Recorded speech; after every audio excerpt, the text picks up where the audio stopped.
Okay, so peat pellets are one of the many different substrates you can use for seed starting and transplanting. And we've got some here. These are absolutely big old boys. You can do like tomatoes, cucumbers, bigger statured crops in these types of pellets, but they're a good illustration of kind of how these things work.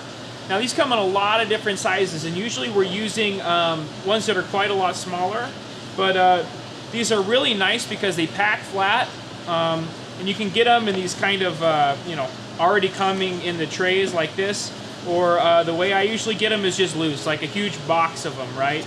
And they're all just kind of in there together. They flat pack because they're compressed peat. So usually it's peat or coco coir, and they compress it and dry it into these flat little wafers.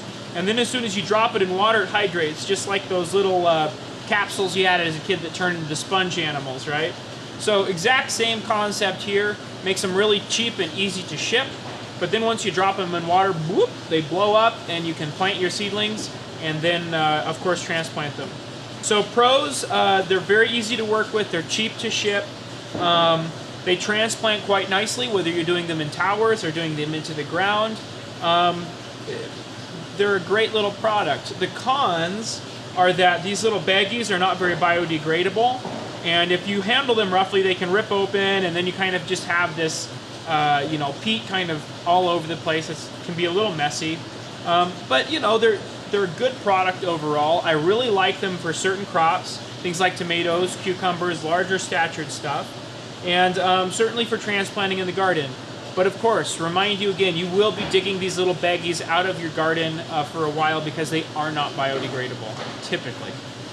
So this is just one of the many kinds of substrates out there, the many different ways you can plant and transplant and do all of your stuff.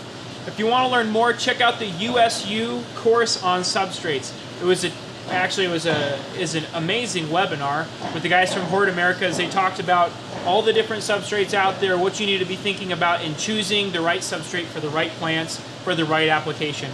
So make sure you go check out that webinar. It is a really, really good webinar.